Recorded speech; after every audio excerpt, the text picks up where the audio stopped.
Je ne sais pas si vous voyez mon écran. Tout à fait. Oui. Alors déjà, vous devez savoir que cet atelier a subi des modifications jusqu'à hier soir. Donc, s'il s'avère que vous avez eu à télécharger l'atelier bien avant hier soir ou directement à midi lorsqu'il a été partagé, je vous conseille fortement de télécharger la version actuelle. Et pour parcourir toutes les étapes, on aura besoin de deux fichiers. J'ai partagé les deux fichiers. Le premier fichier a été partagé. Il s'agit du graphe 76. Il a été partagé hier soir autour de 20 heures. Un peu plus tard, on a ajouté le fichier protéomique.csv. Ça, ce sont deux fichiers que nous allons manipuler tout au long de l'atelier. Je ne sais pas si vous avez constaté ou alors vous aimeriez que je repartage les fichiers.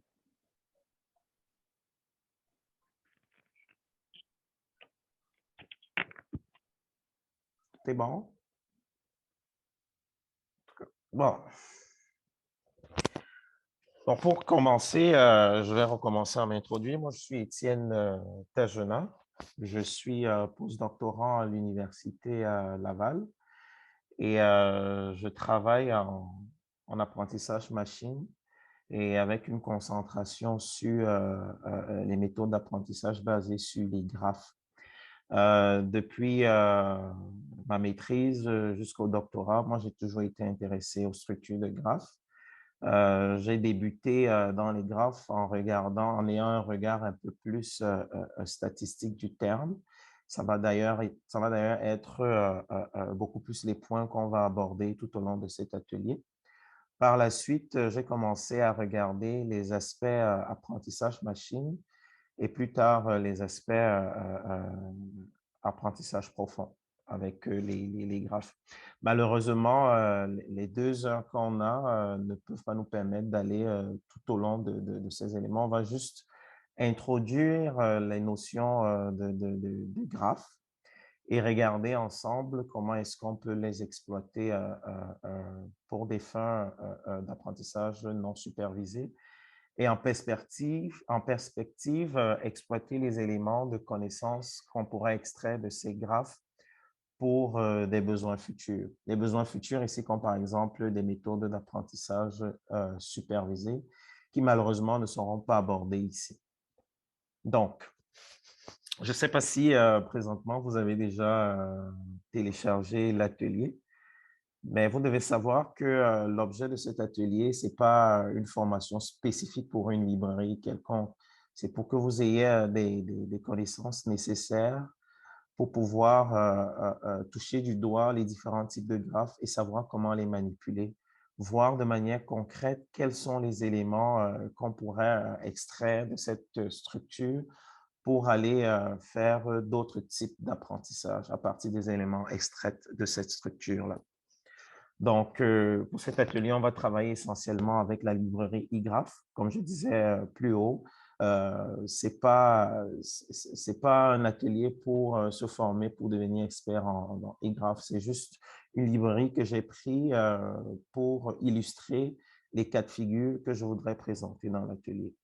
D'autres pourraient utiliser d'autres librairies, mais je recommande celle-ci parce que pour les adeptes de Python, il y a une version intégrale de la même librairie en Python et vous pouvez facilement faire des communications avec d'autres librairies de manipulation de graphes en Python partant de iGraph que vous avez ici dans R.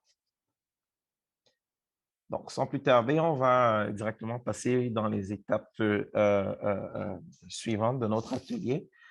Certainement, pour pouvoir effectuer toutes les opérations de votre télé, ça prend des installations des différentes librairies. Dans le cas de figure de cet atelier, on aura essentiellement deux librairies. Une librairie pour effectivement la manipulation des graphes, comme j'ai suggéré celui de iGraph, et une librairie pour la recherche des cas plus proches voisins. Là, il en existe une panoplie.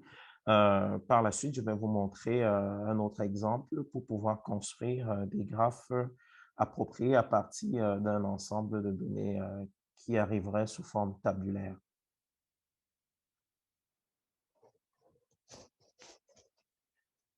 Donc là, pour pouvoir visualiser ces graphes, il faudra absolument installer la librairie iGraph, comme je disais tantôt, et l'initialiser en l'appelant, en l'important dans son environnement de travail. Qu'est-ce qu'on entend par graphe? Les graphes, c'est simplement une structure de données qui permet de mettre en exergue les relations entre les différentes entités. Quand je prends le terme entité, c'est vraiment au sens large du terme. Une entité, ça peut être un individu, ça peut être une entreprise, ça peut être un téléphone, ça peut être n'importe quoi. Aujourd'hui, on parle par exemple de Internet of Things. Things, ça regroupe une panoplie d'informations qui peuvent être connectées tous ensemble sur la toile. L'ensemble de ces trucs-là peuvent être vus comme une entité à part entière. Donc, ceci dit, lorsqu'on parle d'entité, il faut vraiment voir dans le sens global du terme, pas simplement en regardant le cas de figure que j'illustre dans le schéma que vous voyez en section 1, où je présente ici un exemple de graphe où on pourrait avoir des relations d'amitié entre entre les différents individus. Bon, lorsqu'on a une représentation comme ça, lorsqu'on veut la modéliser ou la représenter au sens mathématique du terme, on va dire simplement qu'un graphe, c'est simplement un couple d'ensemble qui regroupe l'ensemble des entités, c'est-à-dire les éléments qu'on observe, et aussi l'ensemble des informations qui les lient ensemble. Donc, c'est ça que j'appelle ici G, qui représente le couple UV, où U, c'est l'ensemble de mes entités, et V, c'est l'ensemble des liens entre les différents individus, sachant que ces liens existent. Donc, dans le cas de figure présent, notre V, ce sera simplement les ensembles Djemel Mohamed, Djemel Chengri, Mohamed Etienne, Patrick Manuel, et ainsi de suite. Donc, à chaque fois qu'on voit un lien ou un arc entre deux entités, il s'agit ici d'un lien qui existe. Donc, c'est cet ensemble de liens-là ici qu'on on représente par l'ensemble V. La dénomination des lettres U et V, ce n'est pas des choses qui sont figées dans le béton. Vous pouvez mettre les lettres que vous voulez. C'est juste une appellation et vous allez voir ça de manière un peu standard partout. Mais ce n'est pas dit que c'est toujours comme ça qu'on doit les appeler. C'est simplement une représentation mathématique ici. Donc, dans la librairie iGraph, pour facilement représenter cette information, il faut ici fournir ces éléments-là. Il faut fournir l'ensemble U et il faut fournir l'ensemble V. Pour ceux qui sont un peu plus adeptes à Python, il faut fournir les deux éléments simultanément. Mais dans R, en fournissant simplement l'ensemble des liens, c'est sûr, on a directement l'information liée aux différents nœuds. Donc, pas besoin de simultanément fournir l'ensemble des U et l'ensemble des V pour construire son graphe. Ici, lorsque je fournis l'ensemble des liens, je peux directement construire mon graphe en appelant cette fonction-ci. Donc, ici, c'est simplement un layout standard que iGraph ici va appeler pour pouvoir afficher les différents liens que j'ai définis dans ma fonction graph. Et ici, vous allez remarquer que j'ai le paramètre directed qui est fixé à F pour dire que je n'admets pas que j'oriente, je ne donne pas un sens à mes arcs. Donc, je l'ai fixé à false pour dire que je n'oriente pas mes arcs. Dans le cas de figure où les arcs sont orientés, on ne va plus parler d'un graphe simplement homogène comme je l'ai présenté ici. Dans le cas de figure, quand on a un graphe où les arcs sont orientés, on va parler de graphe dirigé ou alors graphe orienté. Le graphe orienté ici, le sens de lien entre les différentes entités ici est spécifique et ça a un sens particulier. Si je prends par exemple le cas de figure d'un réseau social comme par exemple Twitter, où on parle par exemple de followers Le sens de l'orientation est important dans ce cas de figure. Donc, si vous voulez modéliser un réseau social comme Twitter, ou vous voulez vraiment regarder le sens de propagation d'une information, en ce moment, il devient intéressant de regarder l'orientation des axes. Et toujours est-il que le fait qu'on n'oriente pas les axes, ça peut être utile à d'autres fins. Mais l'orientation des arcs ici impose une façon de circuler dans son graphe. Pourtant, lorsque on n'a pas une orientation définie, on peut aller dans tous les sens dans le graphe. Comme dans la représentation précédente, si je reprends mon schéma dans mon modèle ici, là, je serai obligé de spécifier mon directed à T pour dire true que mon graphe est orienté. Et lorsque vous l'exécutez, vous avez forcément cette représentation où les flèches spécifient comment est-ce que la relation est définie entre les différentes entités. Une orientation ici veut dire, si je prends par exemple l'orientation de Shengri à Patrick, ça veut dire qu'il y a le lien de Shengri à Patrick, mais le sens du lien de Patrick à Shengri n'existe pas. Pourtant, dans un graphe non orienté, le fait que je mette un lien entre Patrick et Shengri non orienté, ça veut dire qu'il y a une existence de relation entre Patrick et Shengri qui reste la même de Shengri à Patrick. Alors que lorsqu'on fait une orientation, les deux sens n'existent pas. Si ça existe, alors il faut mettre les deux arcs simultanément. Donc, à la différence d'un graphe non orienté, lorsqu'on a un graphe orienté où on voudrait mettre le lien bidirectionnel entre deux entités, il faudrait mettre les deux sens des flèches. Par contre, lorsqu'on a un graphe non orienté, une seule flèche résume la communication entre les deux entités. Maintenant que l'on soit dans un graphe orienté ou pas, il peut s'avérer qu'on voudrait matérialiser le degré de relation qui existerait entre les différentes entités en ajoutant un poids. D'autres personnes vont dire qu'ils associent un attribut aux arcs.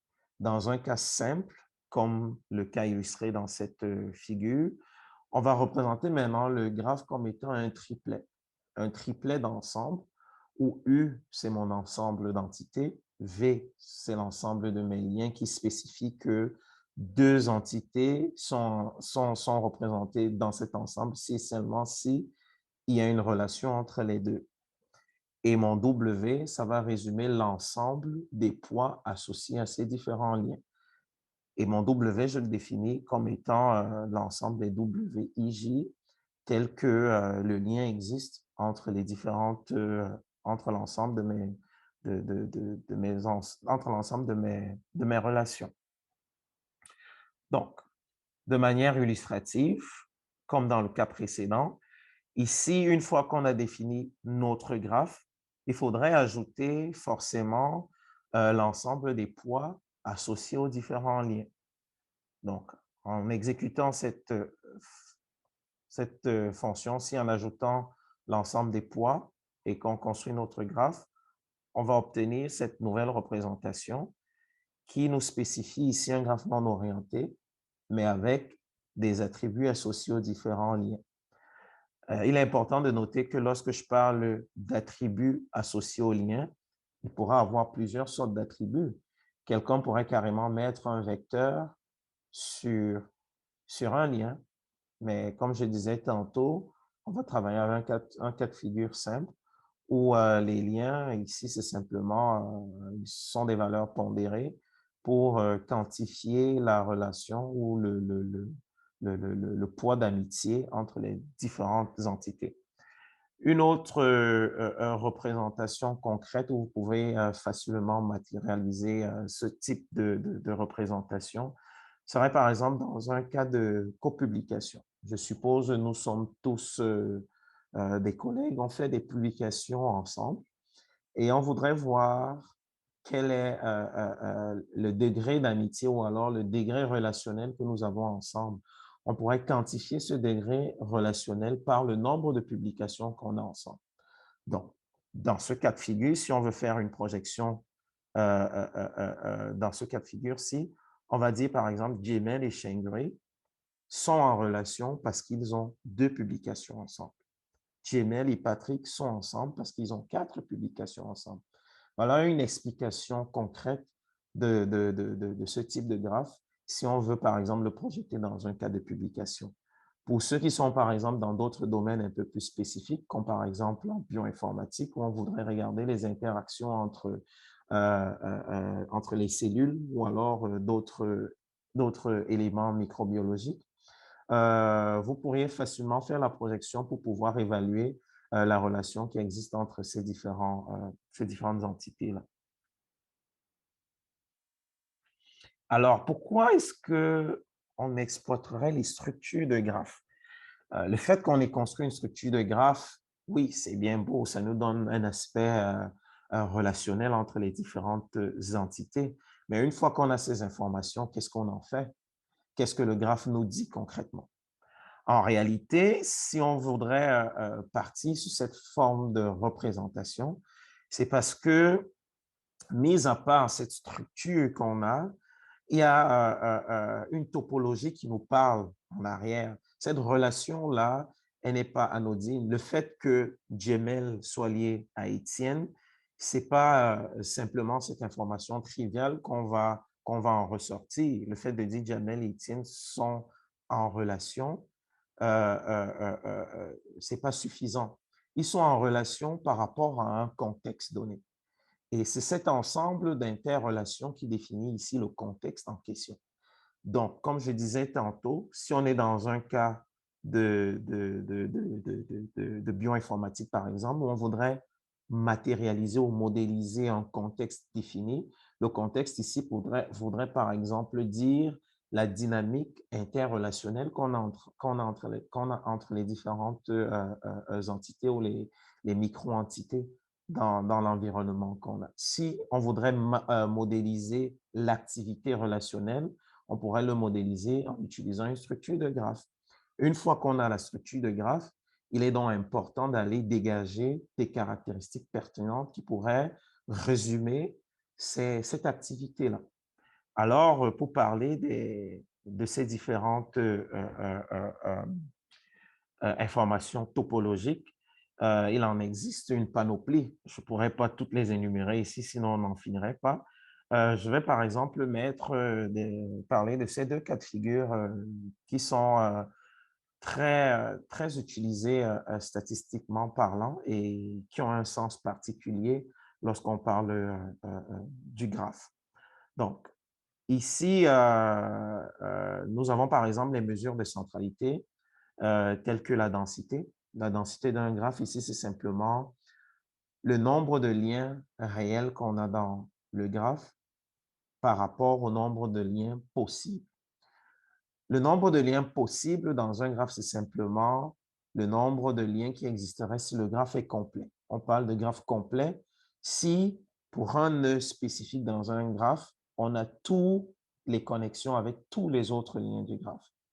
Alors, s'il existe n nœuds dans le graphe, alors un graphe complet, lui, il aura une possibilité de n multiplié par n-1 divisé par 2 qui donne la totalité de liens dans un graphe complet.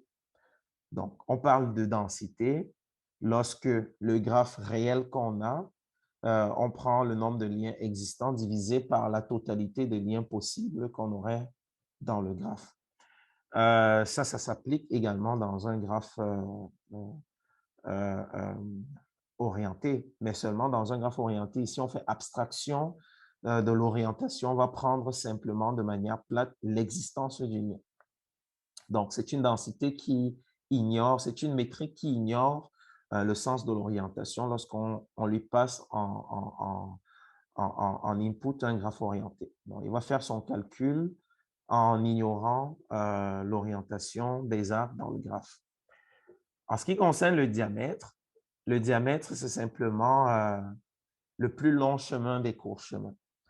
Donc, pour illustrer un peu ça, si on est dans un graphe spécifique où on voudrait trouver le chemin partant de O1 à O2, on pourrait par exemple partir de O1 vers O5, ensuite de O5 vers O3 et de O3 vers O2. Mais il est clair qu'en prenant ce chemin, c'est plus long que de passer par O4.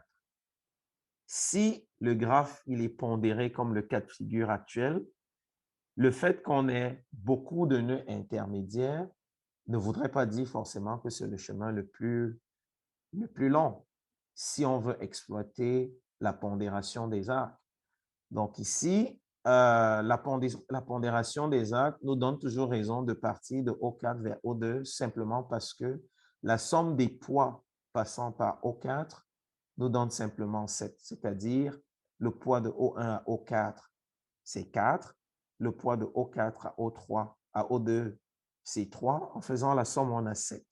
Pourtant, si on prend le chemin passant par O5, O3 à O2, on aura une somme de poids de 2 plus 2 qui est 4, ensuite plus 5 qui va nous donner une totalité de 9. Quelqu'un d'autre pourrait simplement expliquer que le chemin pour arriver à O2, il est plus pénible dû à la pénalité des poids qu'on rencontre sur le chemin.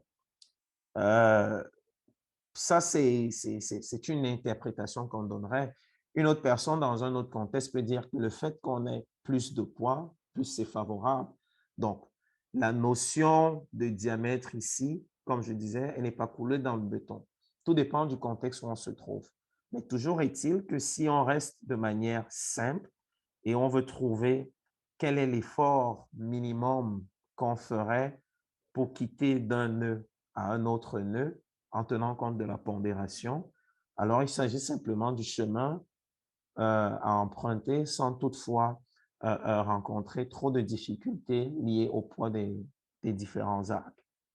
Il est important de savoir que si on a un graphe qui est complètement déconnecté, si par exemple j'avais ajouté un nœud comme par exemple O6 qui est complètement déconnecté de notre graphe, en ce moment-là, si on veut évaluer le chemin de O1 à ce nœud virtuel O6, il n'en existerait pas parce qu'il n'y a aucun chemin qui nous lie, qui lie le graphe actuel à un nœud carrément isolé. On ne pourrait pas faire ce calcul. En ce moment-là, le chemin de O1 à O6 n'existe pas. Mais le diamètre, lui, va simplement être le plus long chemin des courts chemins existants entre les différents nœuds. Donc, ce calcul-ci demande le parcours complet de tous les nœuds vers d'autres nœuds du graphe et ensuite prendre celui qui est le plus long parmi les chemins les plus courts calculés. Donc, c'est comme ça, en fait, qu'on calcule le diamètre. Comme je disais tantôt, il en existe plein d'autres, comme par exemple le degré de centralité. C'est simplement ici le nombre d'arcs sortants d'un nœud. Si on veut le degré de centralité de O1 ici, son degré, c'est 2, simplement parce qu'il y a 2 nœuds qui sortent de ce graphe-là, de ce nœud-là. Pour O4, on va dire que son degré, ce serait simplement 5, parce qu'il y a 5 arcs qui partent de O4. Dans un graphe orienté, le calcul du degré, il est complètement différent. Il s'agit ici, le degré, on va parler des degrés sortants en ce moment et des degrés entrants. Le degré sortant, c'est simplement le nombre d'arcs orientés vers l'extérieur du nœud, tandis que les degrés entrants, c'est le nombre d'arcs orientés vers le nœud. Donc, c'est cette façon qu'on fait, qu'on estime un peu les mesures de centralité qui nous donne une information globale sur l'aspect de la connexité du graphe. Parce qu'à partir de ces informations, on a un peu une idée une idée résumée de ce qui se passe dans le graphe de manière statistique. Alors, pour illustrer ça, j'ai défini un graphe synthétique. Le graphe synthétique ici, je vais le charger à partir de mon fichier graph76. Je suppose que vous l'avez déjà tous téléchargé.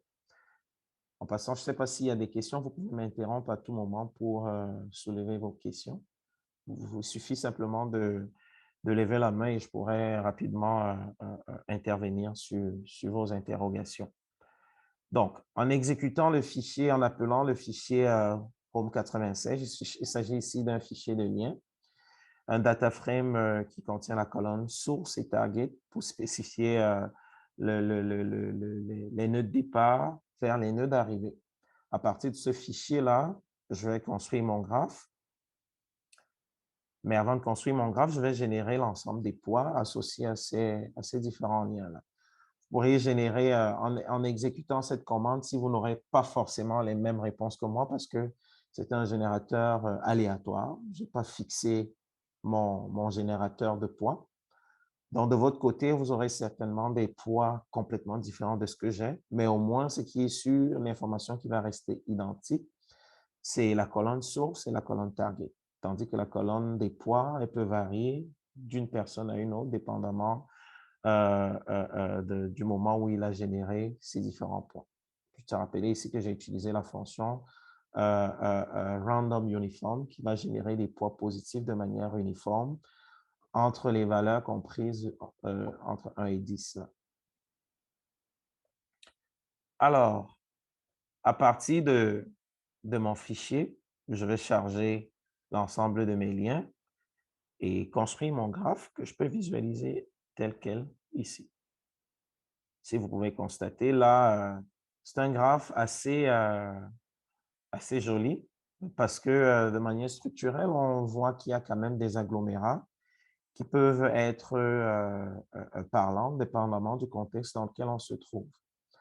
Comme je disais tantôt, si on est par exemple dans un cas de copublication où on a ce type de représentation, de tels agglomérats pourraient par exemple susciter la notion d'une tendance de recherche.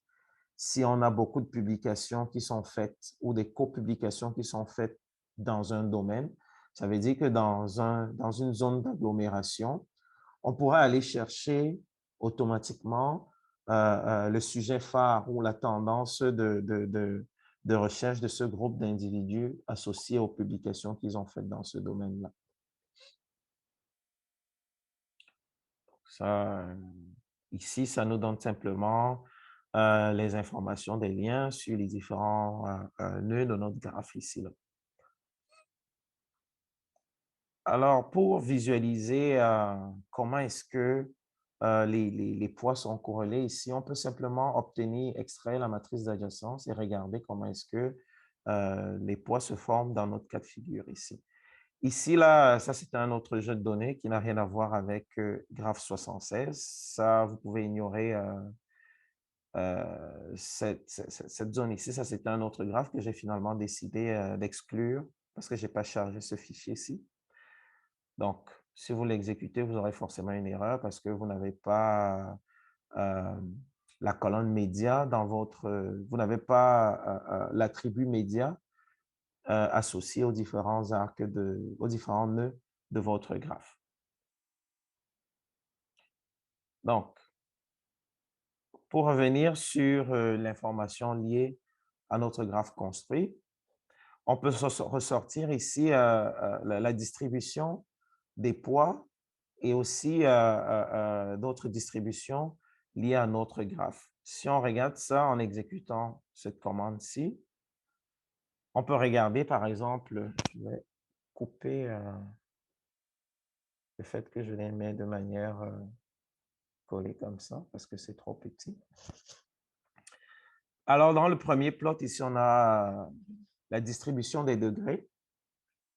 Une interprétation de ce graphique-là, c'est que on peut constater que la majorité des nœuds ont un degré compris entre 20 et 30. C'est pas mal dans cette zone-ci qu'il y a une concentration de connexion entre les nœuds.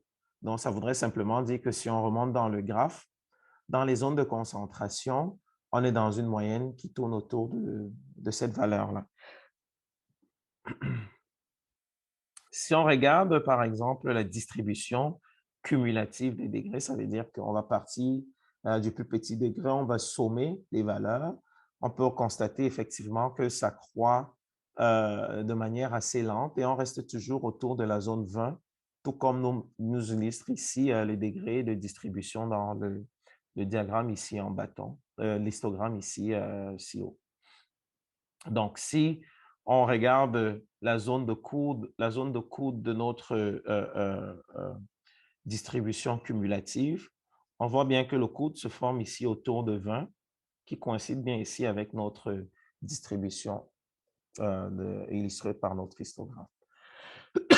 Pardon. Alors, comme autre information importante lorsqu'on a construit notre graphe, ce serait de regarder l'importance de certains nœuds. Dans un réseau social, par exemple, on parle souvent d'influenceurs. Les influenceurs, c'est simplement des personnes qui, euh, qui sont vues comme étant des notoriétés, s'il faut parler dans le sens des réseaux sociaux. Ce sont des personnes par lesquelles on peut passer pour pouvoir diffuser une information de manière plus rapide.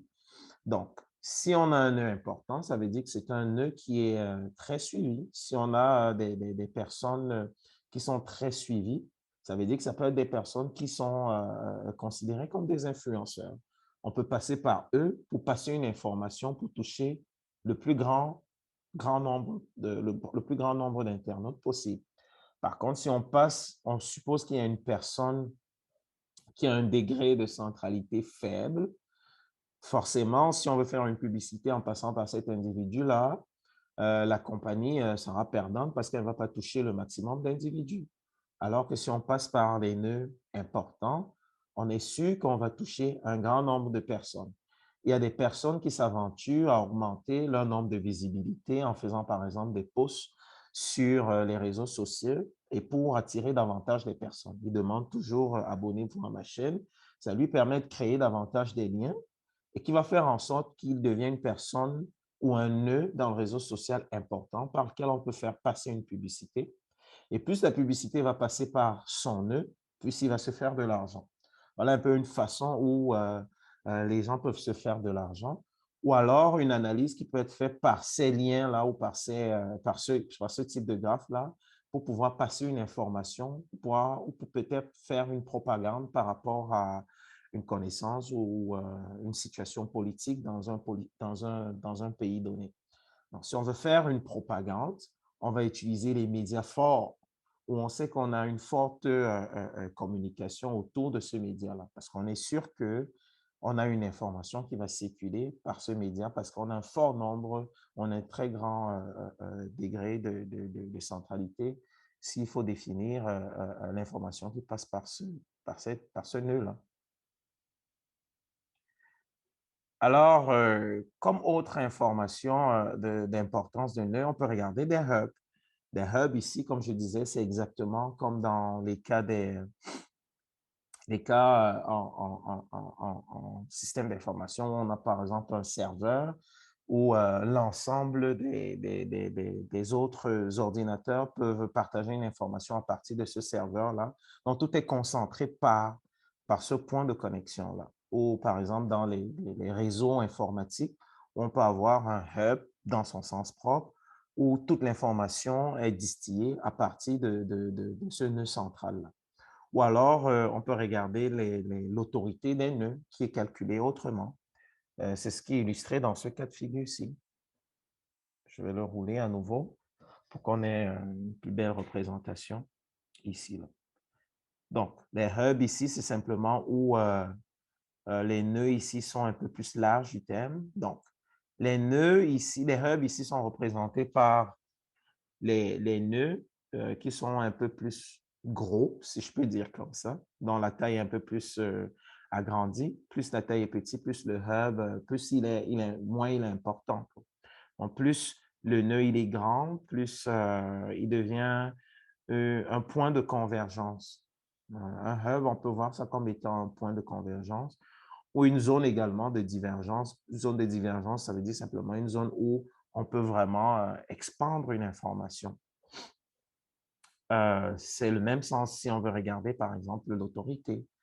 Ça, c'est à partir de notre graphe 76. Si vous le roulez, vous pourrez refaire la même chose en partant d'un graphe que vous pourrez simplement charger localement sur votre machine. Donc, si vous avez un graphe où vous avez défini l'ensemble des liens, comme dans mon cas de figure ici, vous pouvez jouer de la même façon pour aller extraire ces informations et visualiser des éléments importants qui pourraient vous donner une information pertinente vis-à-vis de votre contexte ou de votre domaine de recherche. Alors, Lorsque je vais un peu plus loin pour regarder les chemins les plus courts, si je veux, par exemple, trouver le chemin le plus court, comme j'expliquais un peu plus haut, en utilisant mon graphe 76, je veux trouver le chemin le plus court partant du nœud 17 au nœud 99. Il a rappelé qu'ici, les nœuds sont numérotés de 0 à 100, parce que j'en ai 100 nœuds. Donc, en exécutant ça, c'est dommage, vu le nombre de nœuds, c'est pas assez visible. Ici, en jaune, c'est simplement les nœuds par lesquels on passe pour atteindre, pour partir du nœud 17 pour le nœud 99. Si je dois recommencer l'opération ici, en supposant que mon graphe est orienté, on va supposer ici que le graphe est orienté. Donc, je vais réexécuter mon, mon graphe G5 ici en spécifiant que le graphe est orienté. On va aller visualiser ce que ça donne lorsqu'on calcule le chemin le plus court. Alors ici, j'ai reconstruit mon graphe. Si je le visualise ici dans un sens orienté, voici ce qu'on obtient. Alors, si je veux regarder ma notion de distribution ici, l'information ne change vraiment pas. En ce qui concerne le chemin le plus court d'un nœud vers l'autre, cette information va être probablement modifiée ici. Ici, vu que le graphe il est orienté, le chemin le plus court, en tenant compte de l'orientation des arcs, sera probablement modifié parce que le calcul qui est fait en arrière, c'est exactement le calcul que je spécifie ici, dans ce schéma-ci.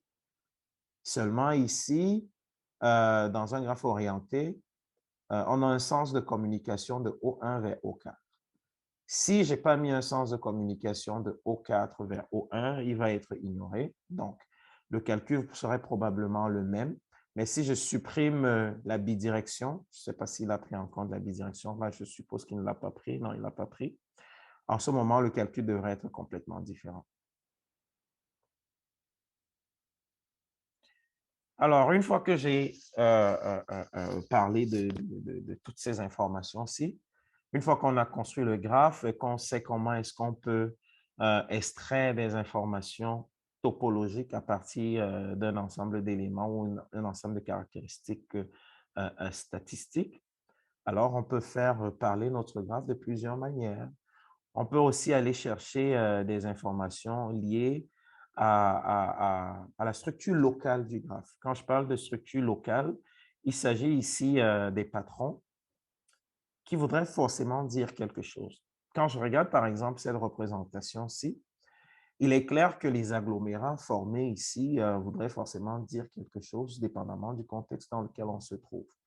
Dans l'illustration des copublications que j'ai énoncées plus haut, j'ai pris un exemple où un agglomérat pourrait simplement signifier une tendance de recherche. Une tendance de recherche qui pourrait être, par exemple, l'apprentissage machine. Ça pourrait être, par exemple, le reinforcement learning. Ça pourrait être, par exemple, un domaine lié à, je ne sais pas quoi, l'astronomie.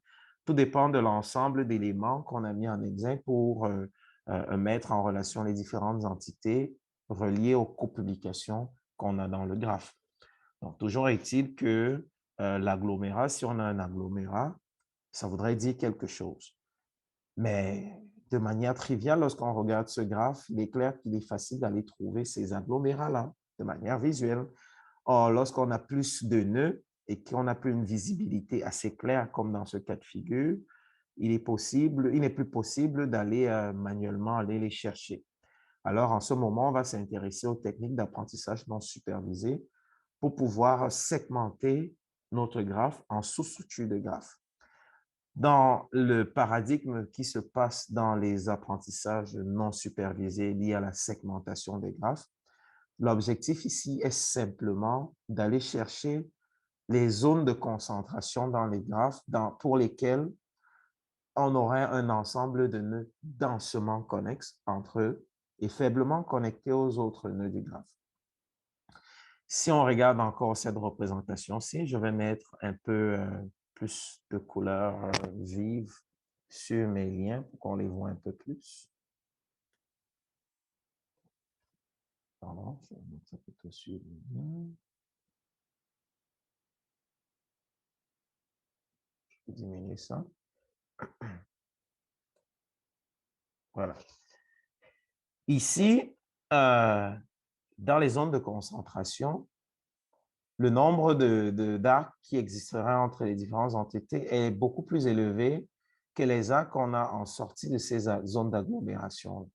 Donc, à chaque fois qu'on aura une zone d'agglomération où il y a beaucoup de nœuds qui sont fortement concentrés, on va dire qu'il s'agit ici d'un sous-graphe ou alors d'un cluster, comme ça se voit dans tous les autres cas de figure. Un cluster dans les graphes, c'est simplement un sous-graphe.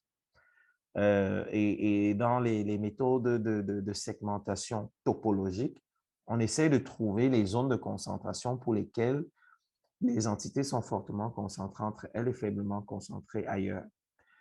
Comme je disais dès le départ, toutes ces définitions ne sont pas collées dans le bouton. Mais lorsque vous allez voir les algorithmes déjà implémentés, c'est ce qui se passe en arrière. On essaie de trouver une méthode pour aller chercher ces zones de concentration de telle sorte que on maximise la possibilité de relation entre les entités qui seraient supposées être ensemble en minimisant la possibilité de relation avec les autres groupes d'entités. Donc, c'est le paradigme qui se passe dans l'ensemble des algorithmes liés à la segmentation topologique du terme. Ça, il faut bien que j'insiste là-dessus. Maintenant, lorsqu'on est dans des cas applicatifs, la notion de cluster ou de groupe, c'est quelque chose de discutable. Le fait qu'on ait trouvé des groupes, ça ne veut pas dire que c'est la vérité absolue. On peut se trouver dans un contexte où on va te dire que les groupes, c'est simplement l'ensemble des nœuds qui définissent des zones qui ne sont pas densément connexes. Tout dépend de ce qu'on est en train de faire comme recherche. Ou alors, quelqu'un va dire qu'ici, on n'a pas 4 groupes, on aura 5 groupes, ou on aura, je ne sais pas quoi, 2 groupes. Les 2 groupes, simplement, ce serait l'ensemble des zones fortement connectées entre elles, et le petit groupe où on a des zones sparses. Donc, c'est vraiment une notion qui peut être sujet à débat. C'est pourquoi, lorsque on travaille là-dessus, il est important de toujours définir ce qu'on entend par cluster. Mais dans le sens topologique du terme, dans tous les algorithmes déjà implémentés que vous allez rencontrer, particulièrement dans le cas de eGraph, ou alors pour ceux qui sont adeptes à Python, c'est la même philosophie en arrière. Il est question ici, lorsqu'on veut faire une segmentation topologique du terme, d'aller chercher les sous-structures pour lesquelles on a une forte densité entre les différents nœuds et une faible densité avec les autres nœuds du graphe. Alors, dans eGraph, ça c'est pourquoi j'aime bien cette librairie-là, parce qu'il y a un très grand nombre d'algorithmes déjà implémentés. Nous avons par exemple cet algorithme du head-betweenness qui utilise ici le chemin le plus court entre les nœuds pour définir une fonction objective qui va permettre de rapprocher tous ces nœuds qui ont les chemins les plus courts entre eux. Donc, ça veut dire que si un chemin pour arriver à un autre nœud n'est pas important, ça veut dire que forcément, ils sont voisins. Donc, il va parcourir de cette manière-là en définissant une fonction objective qu'il va chercher à minimiser. Je ne suis pas entré dans les détails mathématiques de ces calculs-là pour pouvoir aller déterminer les sous-structures de graphes qu'on aurait. Donc, en roulant ça, c'est un algorithme qu'on dit assez fastidieux dans la mesure où le calcul des chemins les plus courts entre les différents nœuds est assez coûteux. C'est la raison pour laquelle on trouve qu'il est coûteux, mais en revanche, il donne des résultats quand même assez intéressants. Il est rapide lorsque le graphe est sparse, ça veut dire qu'on n'a pas beaucoup de liens entre les différents nœuds. Mais lorsque le graphe devient très dense, le calcul de chemin le plus court entre les différents nœuds devient très demandant, ce qui fait en sorte qu'il est difficile d'aller chercher cette information en utilisant un tel algorithme. Sinon, si on a un nombre très élevé de nœuds dans notre graphe et que ces nœuds sont fortement connectés, euh, il n'est pas toujours recommandé d'utiliser cet algorithme, sauf si on a des bonnes ressources. On va le rejeter simplement parce que le temps de calcul est assez important. Ici, ça, c'est le dendrogramme qui nous permet de segmenter les zones. Ici, là, je n'ai pas agrandi ça.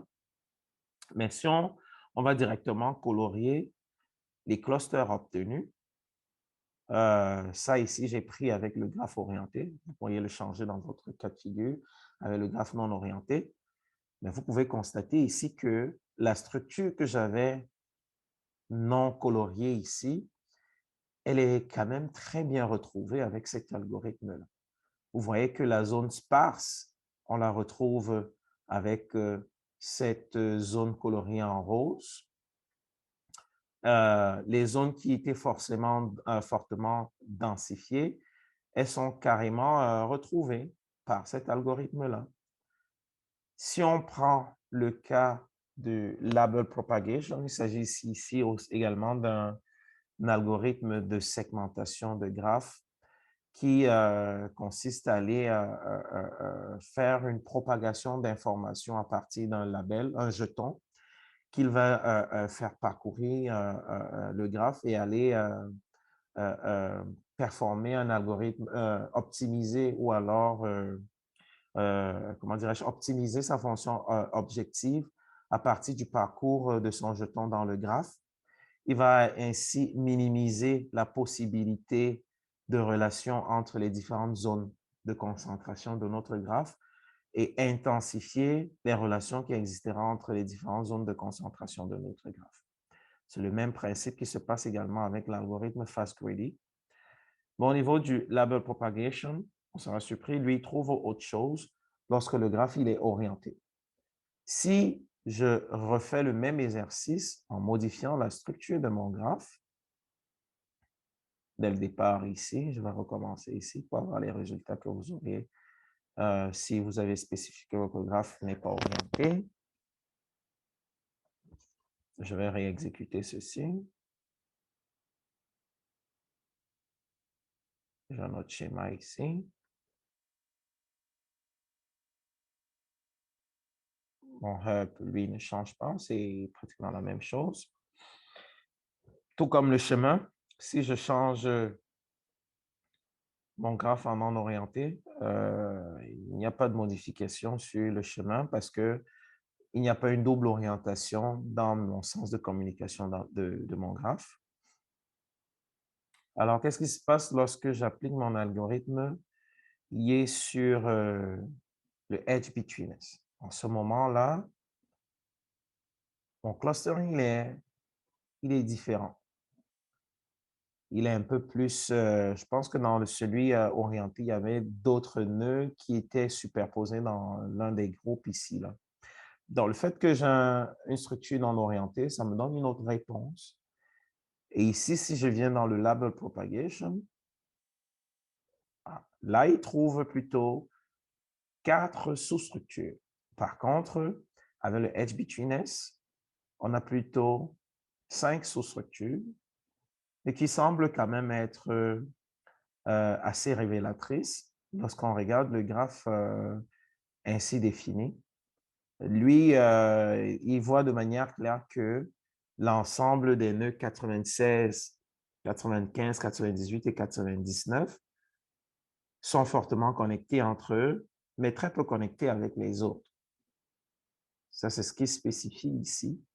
Par contre, le label propagation trouve que la proportion de liens de cette sous-structure vis-à-vis de la structure directement adjacente à elle, elle est forte, donc elle devrait appartenir à ce groupe-là.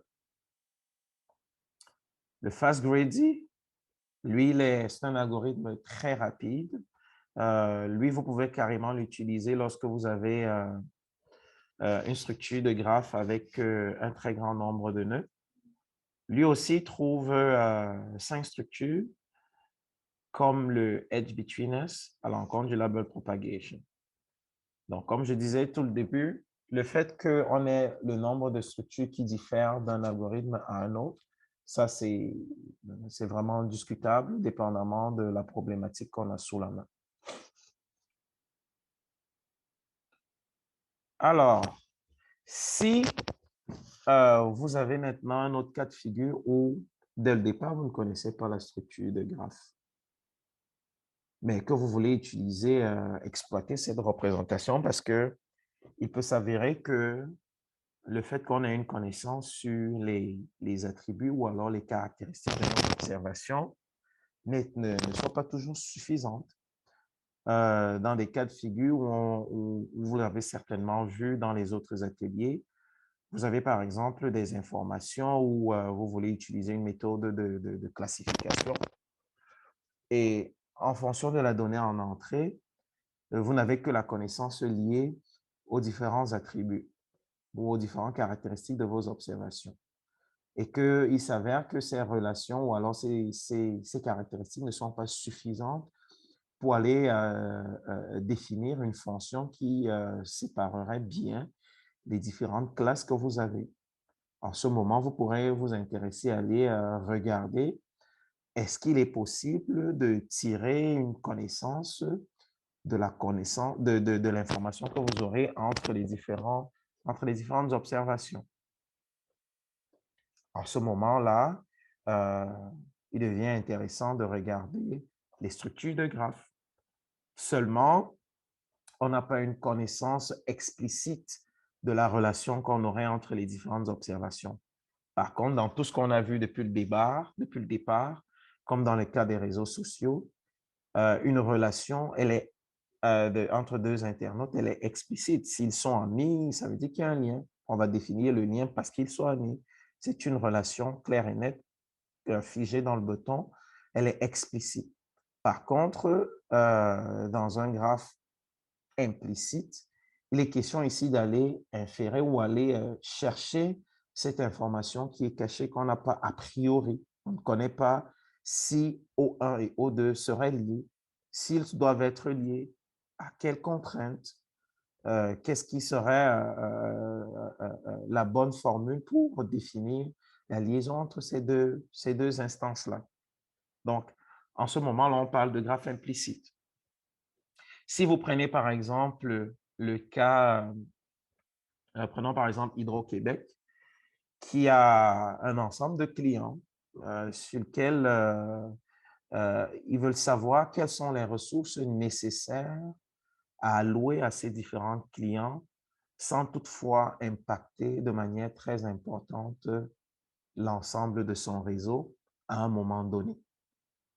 Pour ce faire, il voudrait regarder dans une ville donnée la dynamique de consommation dans cette zone-là.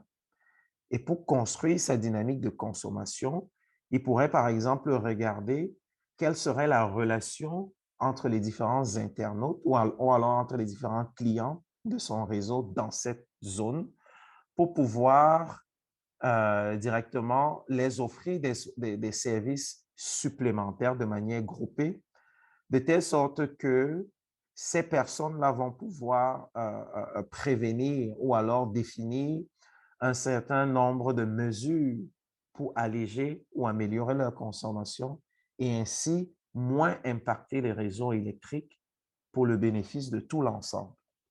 En ce moment-là, si Hydro-Québec s'intéresse aux structures de graphes, il n'a pas une connaissance explicite entre ses différents clients.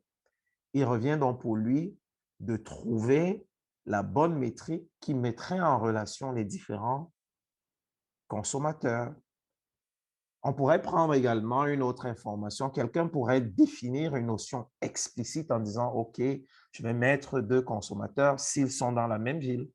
Ça pourrait être une information explicite, mais seulement est-ce que le fait qu'ils soient dans la même ville est suffisant pour les mettre en relation? Si on veut définir un réseau électrique où on veut amoindrir ou offrir des services pour amoindrir la consommation, en ce moment, il faut qu'on se concentre sur la consommation parce qu'on connaît déjà la zone géographique dans laquelle on se trouve. Donc, le fait qu'on soit dans des quartiers suffisamment éloignés, mais qu'on soit dans la même ville définie par le même réseau électrique, en ce moment, on peut se dire, OK, on va simplement regarder la consommation historique de ces deux individus et on va les associer s'ils ont un même style de consommation et comme ça, de manière groupée, on pourrait leur offrir un service simultané. Donc, comment est-ce qu'on va donc calculer la relation entre les différents individus? Il existe plusieurs métriques pour faire ça. Il y a des personnes qui pourraient utiliser simplement la distance euclidienne. Dans le cas de figure du schéma ici illustré, les différentes observations, on pourrait regarder la relation en regardant simplement la proportion de caractères partagés. En ce moment-là, les caractéristiques qu'on regardait de manière verticale dans notre graphe pourraient être directement associées aux différents nœuds du graphe, tandis que le poids de similarité ou alors la mesure, la métrique qui nous permet d'évaluer la ressemblance entre les différentes observations va être concentrée au niveau des arcs de notre graphe. En ce moment, on va parler de graphes attribués non pas seulement au niveau des arcs, mais aussi au niveau du nœud. Parce que cette représentation ici nous donne plus d'informations que dans la représentation initiale. La représentation initiale, on ne connaît que l'information attributaire associée aux différentes observations. On n'a qu'une connaissance sur la relation qui pourrait exister entre les différentes observations. Donc, avec le graphe, on a simultanément la vue horizontale et la vue verticale. La vue horizontale qui spécifie ici la notion relationnelle qui existerait entre les différentes entités ou les différentes observations de notre jeu de données.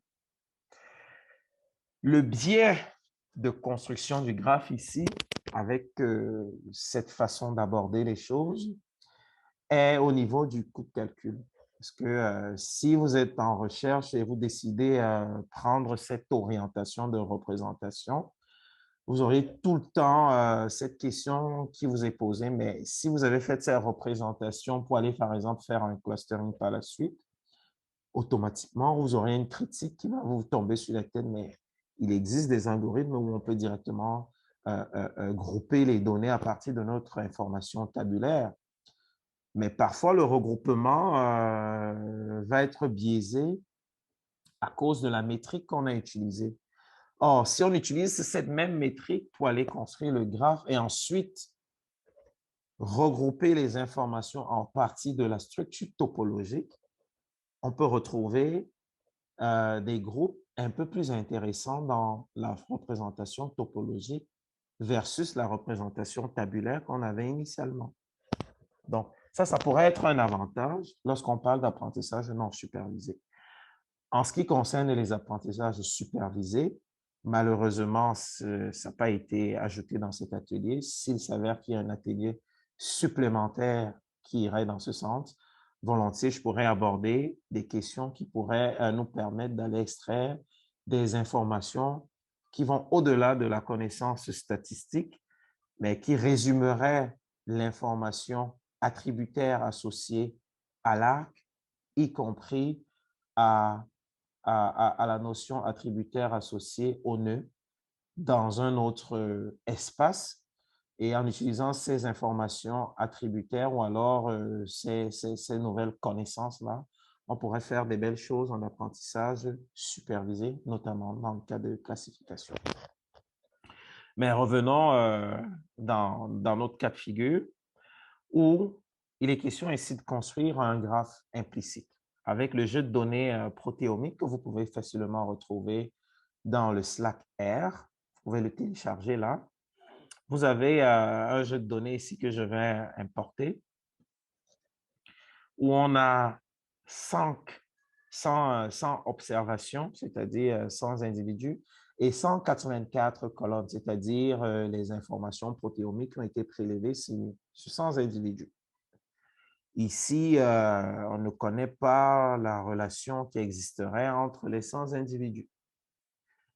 Et s'il faut faire un calcul pour connaître toutes les possibilités de relations entre les séances individus, je vous laisse faire le calcul. Ça va faire 100 multiplié par 99 divisé par 2.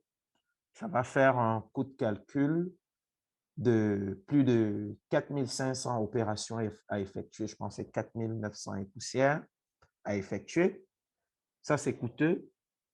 Ça, c'est le nombre d'opérations à faire. Mais maintenant, si vous avez une métrique qui en elle-même, elle est coûteuse, je vous laisse multiplier le coût de la mesure de votre métrique multiplié par le nombre d'opérations effectuées. Donc ça devient extrêmement fastidieux. Heureusement, il existe d'autres techniques approximatives qui nous permettent d'aller simplement chercher quelques nœuds voisins et se baser là-dessus pour construire notre graphe. Je prends par exemple la notion des plus proches voisins, où on pourrait approximer la relation qui existerait entre les différents entités qui vont représenter ici nos différentes lignes de notre data frame.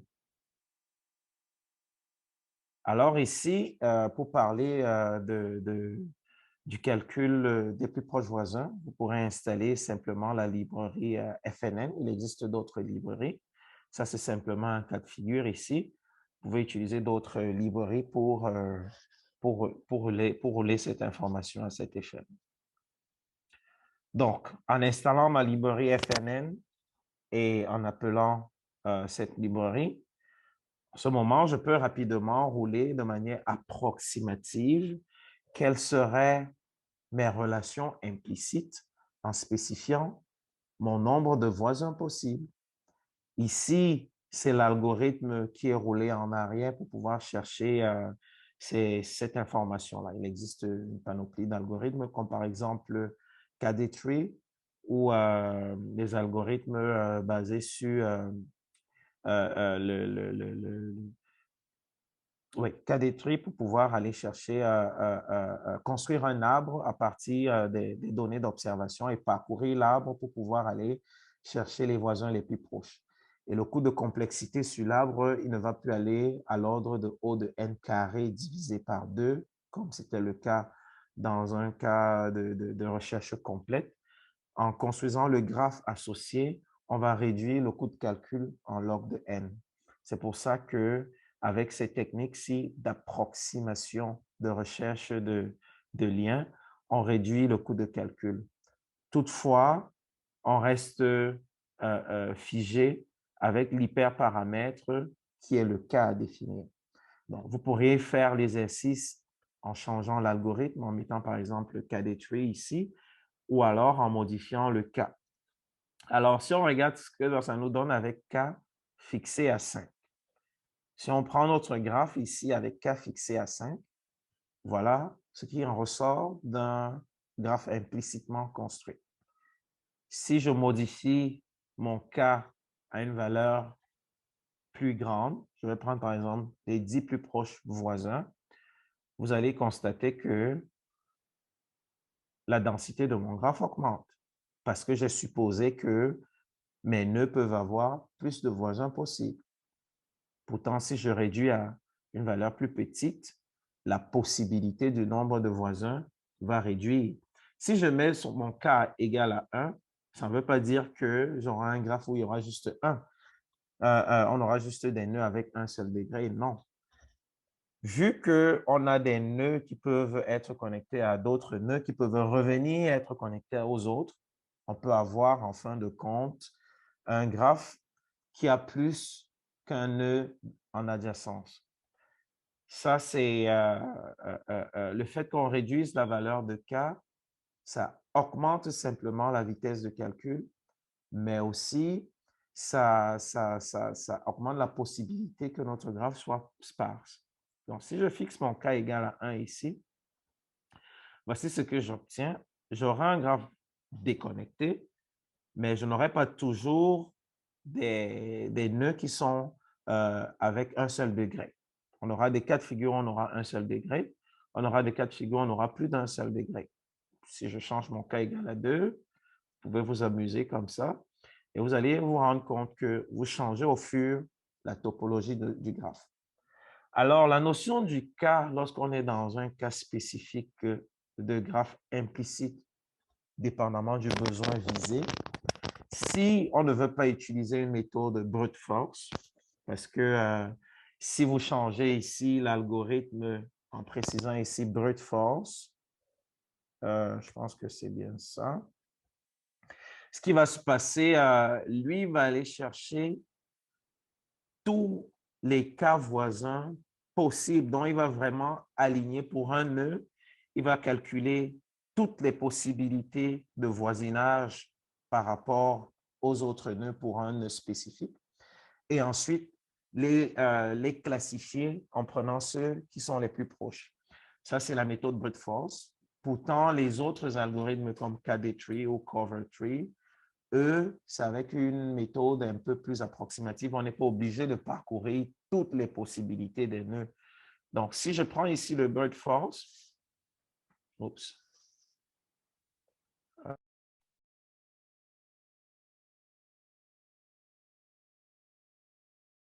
mon partage s'est arrêté. Alors ici, si je prends le cas de brute force,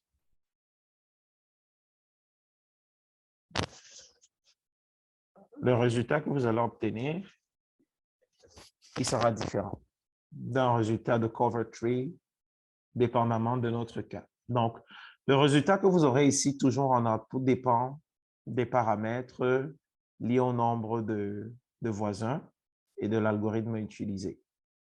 Je vais garder ici cover tree. Et je vais fixer mon cas ici égal à 5, comme c'était dans le départ, et construire mon graphe.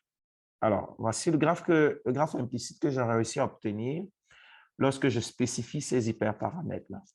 Alors, si on veut regarder l'information statistique liée à ce graphe construit, on peut rapidement regarder ceci. Alors, ça, c'est la distribution de mes degrés. Ici, ça nous spécifie clairement que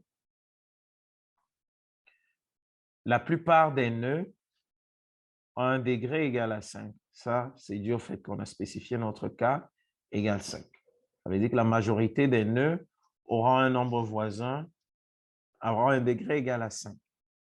Comme je vous disais dans le départ, le fait qu'on fixe K égale 5, ça ne voudrait pas dire qu'on aura un graphe où tous les nœuds auront toujours 5 degrés, un degré égal à 5. Vous pouvez constater qu'avec l'histogramme ici, il y a quelques nœuds qui ont un degré égal à 10. Il y a d'autres qui ont même un degré jusqu'à 25. Mais la majorité va se trouver dans cette zone-ci. Donc, si vous vous amusez à changer le cas, vous allez constater que la distribution ici varie. Et vous pouvez vous amuser à faire comme ça en fonction de votre domaine de recherche ou votre domaine d'application. Si je regarde mon graphe cumulatif de degrés, ma zone de courte, comme vous pouvez le constater, elle se trouve vers la zone 5, comme c'est ainsi défini ici. Si je regarde également mes poids, la plupart, puisqu'on a généré les poids de manière... les poids ici, c'était simplement les valeurs qui correspondaient à la distance euclidienne. J'ai oublié de mentionner ça, je m'excuse. Les poids ici, c'est simplement la distance euclidienne qu'on obtient en faisant la mesure, la métrique, en appliquant la métrique sur deux observations données. Le score obtenu, on va le garder sous forme de poids et on va le garder ici, on va le visualiser ici dans notre graphe. Alors, si j'essaye de faire du clustering directement sur mon jeu de données tel que construit, ça, c'est le résultat qu'on obtient pour les différents cas de figure d'algorithme. Ici, je vais pas le placer de la même façon. On a une meilleure visibilité. Alors, vous pouvez constater qu'en fonction de l'algorithme choisi, le output, il est complètement il n'est pas toujours le même. Le Markov clustering, lui, va faire une marche aléatoire dans le graphe pour aller chercher ses sous-structures. Il fait une marche aléatoire dans une optique d'aller optimiser toujours une fonction objective. Comme j'ai dit depuis le départ, c'est toujours ça le même principe qui est en arrière. Donc, voici le résultat retourné avec Markov clustering. Il trouve 6 sous-structures taguées par l'orange, le rouge, le bleu foncé, le vert et le jaune. Il en est de même pour Infomap. Infomap, lui, trouve beaucoup plus de structures. Le fait qu'il trouve beaucoup plus de structures ne veut toujours pas dire qu'il est un mauvais algorithme. C'est simplement que sa fonction objective lui permet d'avoir ces informations-là qui pourraient être très utiles dans un domaine particulier. Donc, le choix, si vous me posez la question de savoir quel serait l'algorithme approprié pour pouvoir exécuter une tâche, l'algorithme approprié reste toujours dépendamment du jeu de données qu'on vise et ce qu'on voudrait avoir comme output. Vous pourriez tester plusieurs algorithmes et faire le choix de celui qui vous convient le mieux. Le Between-S, lui, trouve 6 clusters comme le Markov clustering. Seulement, ces 6 clusters ne sont pas les mêmes que celui du Markov clustering, sauf si il y a quelque chose que j'ai omis. Le Spectral clustering, lui, par contre, lui, trouve moins de clusters que tous. Qu'est-ce qui se passe dans le Spectral clustering? Lui, ce qu'il fait, il va utiliser des techniques basées sur les méthodes vues en analyse en correspondance principale. Donc, ce qu'il fait, il va chercher, il va prendre la matrice d'adjacence. Dans notre cas de figure, il va prendre la matrice de poids parce que à partir de la matrice de poids, on a une connaissance de l'adjacence de notre graphe. Parce que la matrice de poids ici va simplement relater l'ensemble des valeurs qu'on a sur les différents arcs. Dans notre cas de figure ici, je n'ai pas fait un plot, bon, je ne veux pas dire un plot, je n'ai pas fait un affichage de mes valeurs de poids. J'aurais dû faire ça ici. Je vais mettre ça ici pour que vous ayez un peu une idée de quoi ça ressemble dans notre cas de figure ici. Ici, là, si vous regardez, par exemple, pour voir la matrice de poids ici, vous pourrez directement rouler le résultat Neighbors ou Agency Weight. Neighbors ici, lui, va simplement vous donner la liste des voisins des différents. Il s'agit ici d'une matrice 100 par 5, parce qu'on a spécifié notre cas égale 5.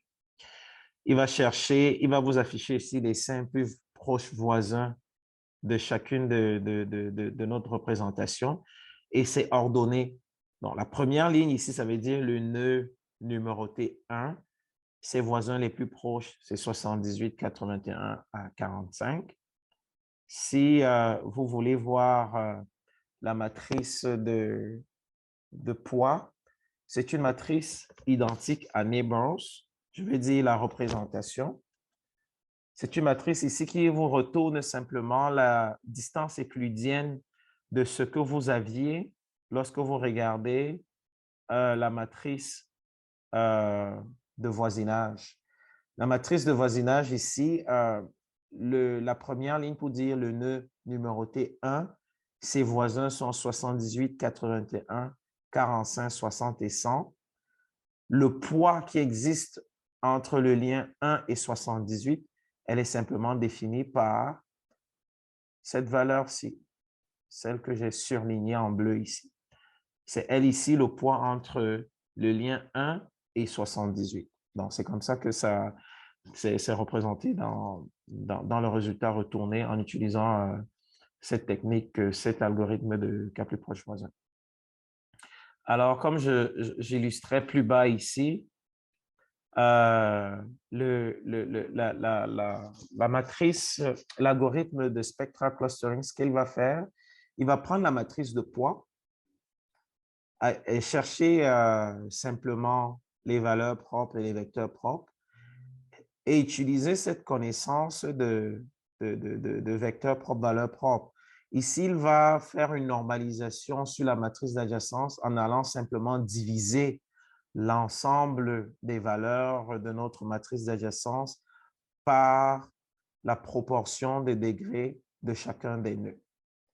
Donc, il va faire ce ratio-là et ensuite chercher quelles sont les valeurs propres et vecteurs propres. Donc, il va projeter les informations dans un espace latent. Et c'est dans cet espace latent qu'il va appliquer un algorithme comme par exemple K-means. Et les groupes retrouvés, c'est ça qu'on va venir recolorer dans l'espace initial. Donc, c'est un peu ça l'esprit dans le spectral clustering. Cela dit, lorsqu'on a projeté les informations dans l'espace latent, on n'est pas obligé toujours d'utiliser une technique basée sur le K-means parce qu'il faut fixer le nombre de clusters. Il y a d'autres algorithmes que vous pourriez utiliser pour pouvoir grouper les informations dans cet espace latent-là et ensuite revenir dans l'espace initial pour regrouper votre information. Donc ça fait pas mal le tour.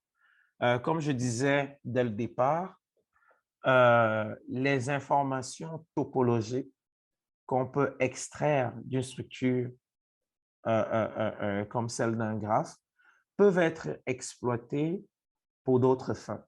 Si je reste dans ce cas de figure où on a une information protéomique et que cette information protéomique est par exemple associée à une réponse qui serait par exemple l'information liée à la situation de santé vis-à-vis du COVID d'un individu. On va dire, OK, pour un individu qui présente la COVID et on a prélevé l'information protéomique de cet individu, on voudrait utiliser l'information protéomique pour construire une fonction qui permet de définir la notion de symptomatiquement positif et symptomatiquement négatif. Donc, si on utilise un algorithme quelconque à partir de l'information tabulaire protéomique qu'on avait, c'est-à-dire en ayant un regard vertical et qu'on n'arrive pas à trouver une fonction qui nous permet de bien classifier les deux, on pourrait aller dans un autre sens où on regarde simultanément ces deux informations, aller prendre les informations topologiques et les passer en input de nos algorithmes de classification pour voir si elles permettent d'avoir un meilleur résultat ou pas. Donc ça, c'est par exemple une orientation qu'on pourrait faire de l'information extraite d'une représentation topologique d'une donnée en entrée. Donc, ça fait pas mal le tour. Je ne sais pas si vous avez des questions par rapport à l'atelier. Je vous remercie.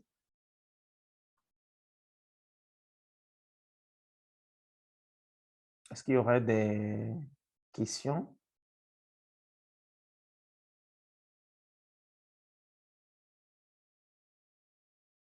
Ou des interrogations? Comment est-ce que vous pourrez mettre en exergue ces différentes applications dans vos différents cas de figure, si bien sûr vous n'avez pas dès le départ une représentation explicite.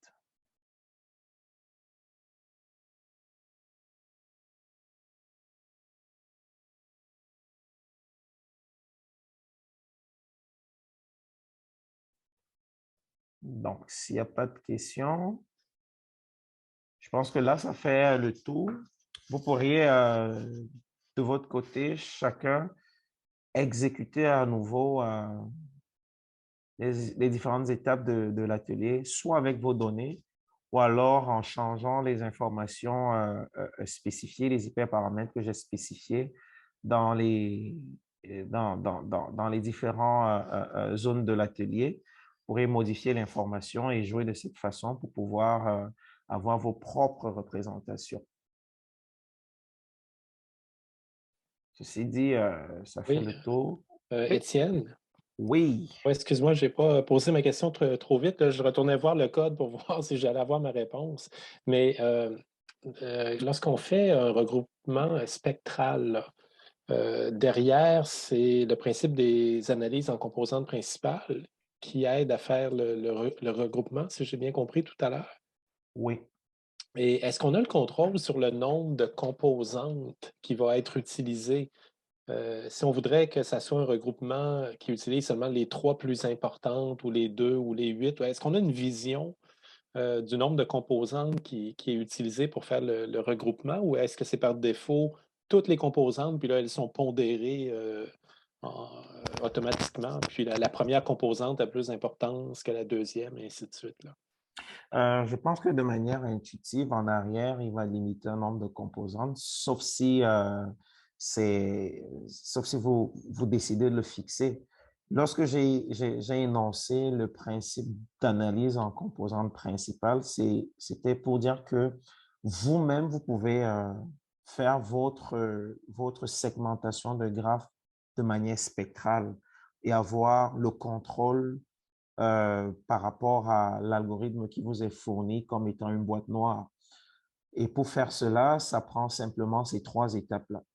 Donc, vous avez votre graphe, vous prenez votre matrice d'adjacence, ça peut être simplement une information binaire si on n'a pas les poids directement associés aux différents arcs. Mais si vous avez les poids associés aux arcs, vous la prenez, vous la normalisez.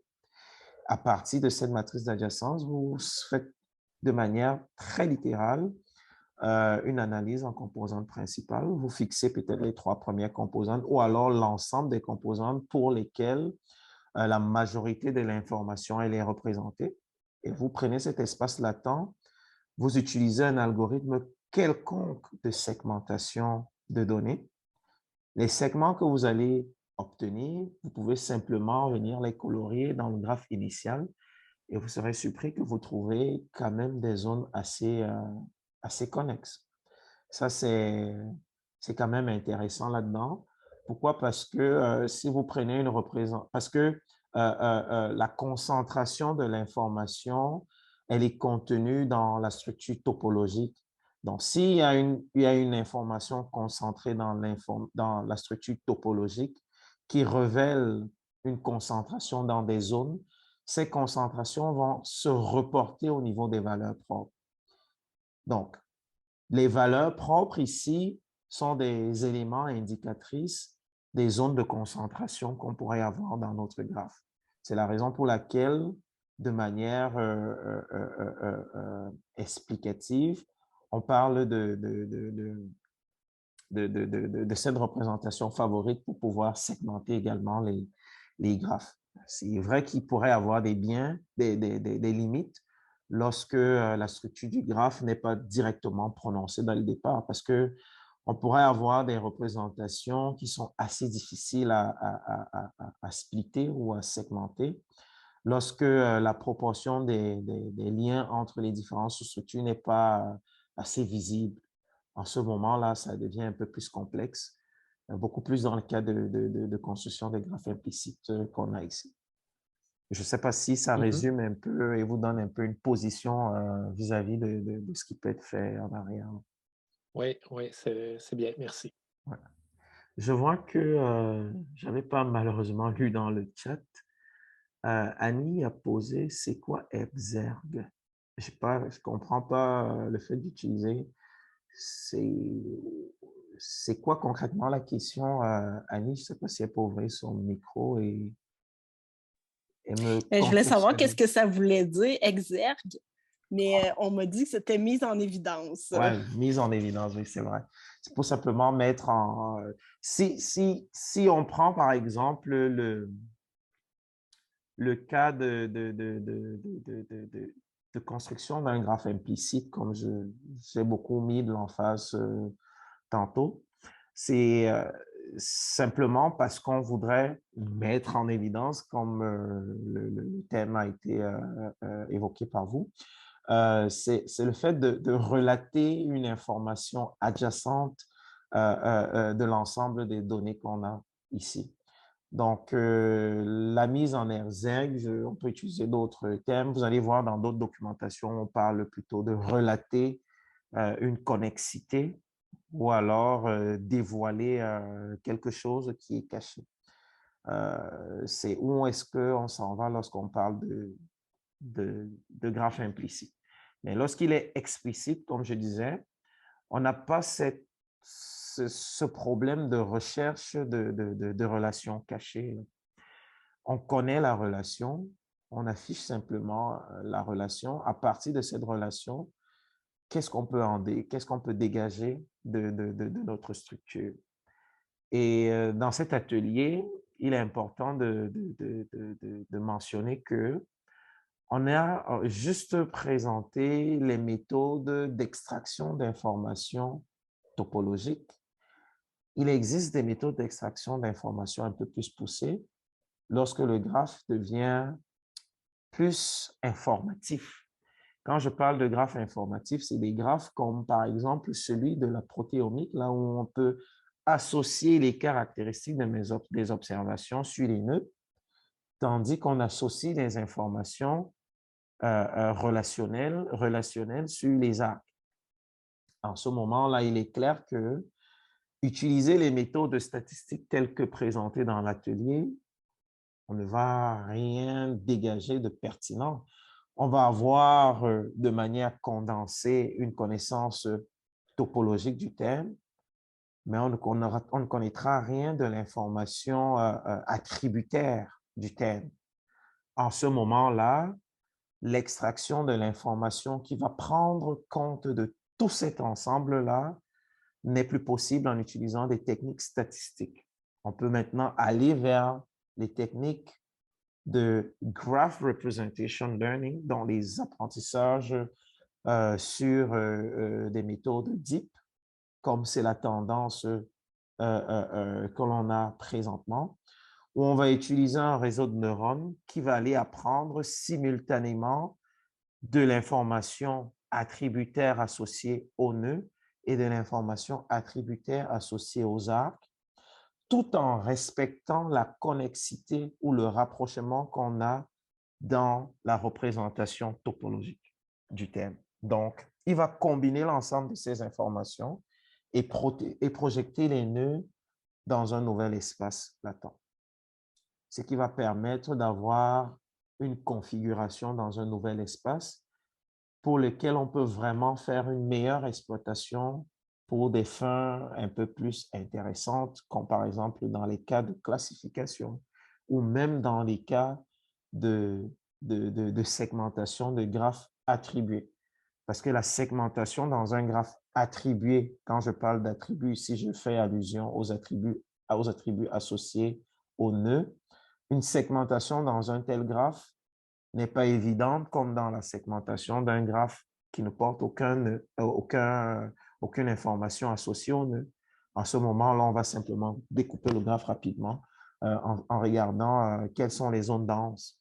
Mais si on a une zone qui est dense avec des informations liées aux différents nœuds, la segmentation n'est plus triviale parce que le fait que on a de la connaissance attributaire, ça nous ajoute un autre élément qui nous permet d'ajuster la façon dont on peut découper notre graphe. Pour que vous ayez une vision un peu plus claire de ce que je dis, si on prend par exemple un cas de réseau social, j'aime bien ces cas de figure. Si on dit qu'on veut segmenter un réseau social en regardant simplement l'information topologique, on risque d'être biaisé dans notre calcul. Pourquoi? Parce qu'on va voir les zones de concentration qui ne vont pas toujours dire la relation sociétale entre les différents individus. On peut avoir, par exemple, des personnes en Afrique sur le réseau social Facebook qui sont connectées de manière très forte à un ensemble d'informations qui est propagé en Europe. On peut avoir un cluster qui regroupe simplement ces informations-là parce qu'ils sont densément connexes. Alors que si on ajoute l'information attributaire qui parle, par exemple, de la notion reliée à l'information sociétale des individus, on serait surpris que les clusters vont être différents parce qu'on tient compte des attributs associés aux différents internautes. Dans ce moment-là, le clustering devient beaucoup plus complexe que ce qu'on a dans ce que j'ai présenté dans l'atelier de manière triviale. Est-ce qu'il y aurait d'autres questions?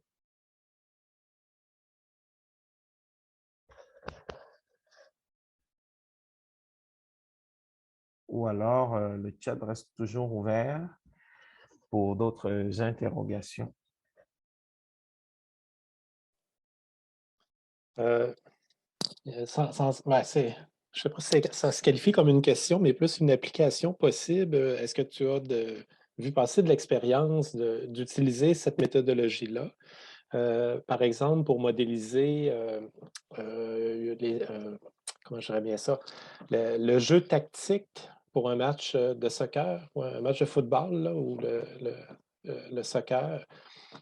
Donc, toutes les passes qu'une équipe va se faire entre elles pour essayer de voir. Là, à ce moment-là, j'imaginerais peut-être l'utilisation des poids, là, mais est-ce qu'on serait capable de sortir que dans les 90 minutes de jeu, clairement, une formation a telle stratégie offensive en regardant tous les graphes là, de toutes les passes qui ont été faites dans le but d'avancer vers le filet adverse? Est-ce que tu as déjà expérimenté ça personnellement ou pour le plaisir Je n'ai de ton côté? pas encore eu à expérimenter, mais je vois très bien comment est-ce qu'on pourrait coller les structures de graphes à cette problématique-là. Alors, on peut la coller sur deux angles. On peut avoir une visibilité temporelle ou on peut avoir une visibilité statique, comme on l'a vu dans l'atelier.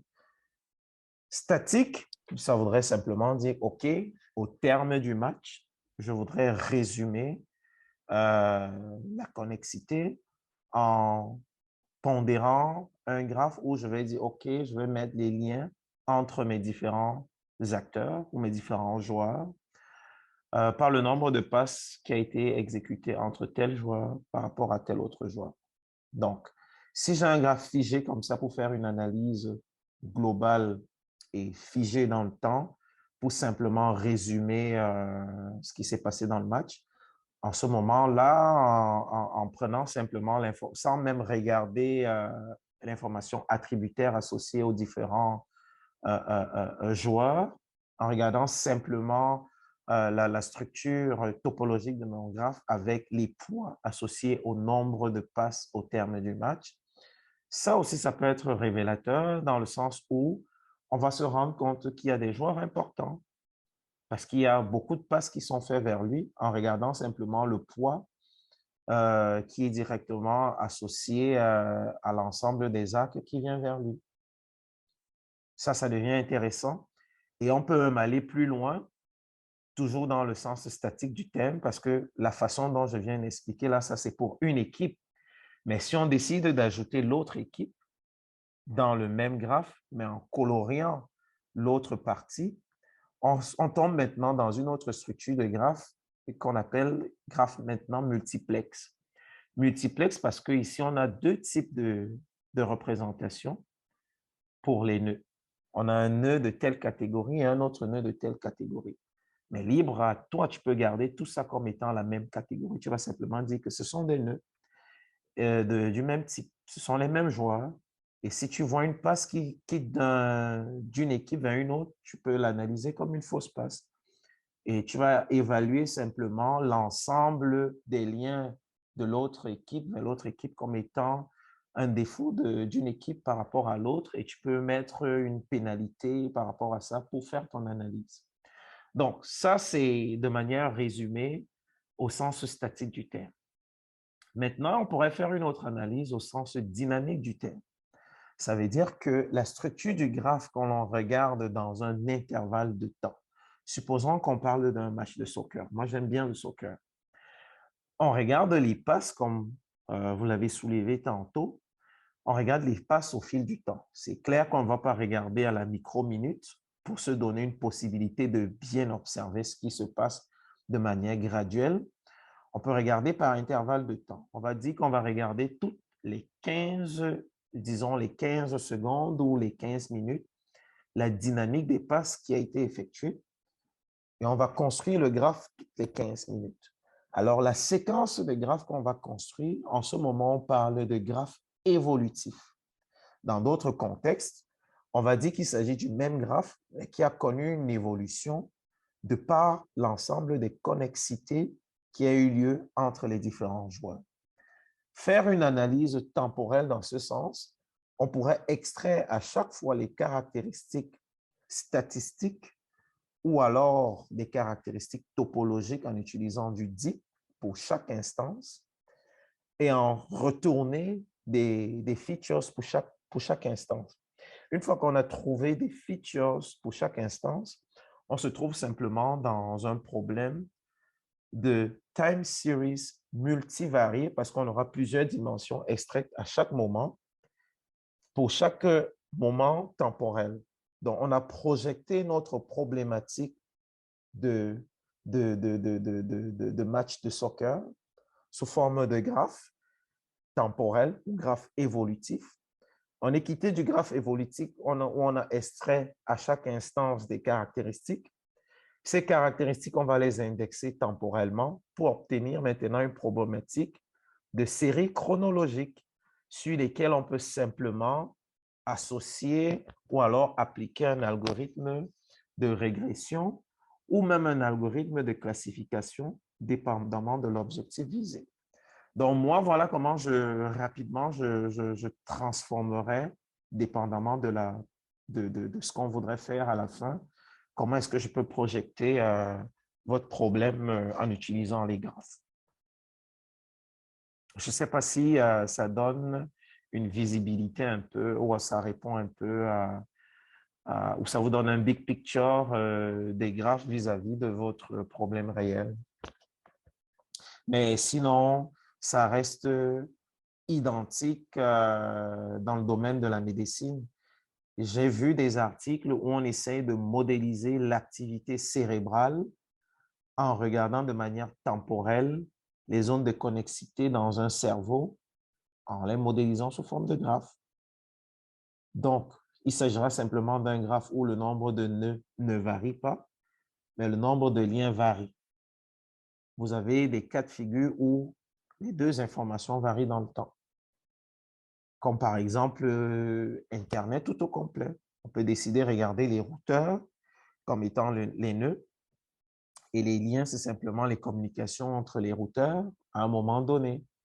À chaque fois qu'on va ajouter un nouveau routeur, c'est une nouvelle information qui a permis de faire grandir Internet. Il y a aussi ces modélisations-là. C'est bien, merci. Puis en tout cas, pour le volet sportif, c'est certain que ça donne des idées pour peut-être une randonnée 2023. Ouais, ça serait Ça sera intéressant. un petit sujet intéressant de mon côté. Merci beaucoup. Parfait. Une autre question dans la salle?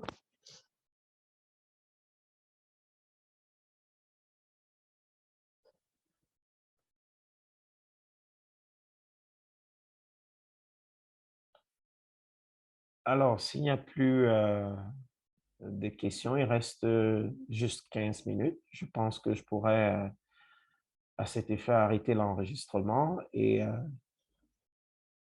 ainsi vous laisser la possibilité de pousser cet atelier plus loin parce qu'il était question ici simplement d'avoir un point de départ pour voir dans quelle mesure on peut prendre cet angle pour pouvoir adresser nos problèmes de recherche quotidiens. Et c'est dommage qu'on ne puisse pas aller un peu plus loin parce que j'aurais volontiers présenté des cas de figure où, en prenant une donnée tabulaire, on n'a pas toujours des résultats escomptés. Par contre, lorsqu'on prend des données structurées sous forme de graphes, on atteint des résultats quand même spectaculaires. Moi, j'y travaille actuellement dans ce canevas-là, notamment sur les données liées à la COVID, où on a extrait l'information dans plusieurs vues, notamment au niveau métabolomique, protéomique et d'autres. Et on voudrait essayer de trouver si on peut expliquer le fait que quelqu'un soit symptomatologiquement positif ou négatif à partir de ces données-là. Alors, il y a une gang dans laquelle je suis. On s'intéresse à prendre une vue pour trouver les relations entre les différentes observations et prendre l'autre vue pour les associer comme attributs et aller extraire une information qui pourrait peut-être nous dire que, OK, ça, c'est la bonne information pour justifier ou pour construire un modèle qui expliquerait la COVID sur l'ensemble des patients qu'on a. Voilà encore un autre cas de figure dans les domaines multivus.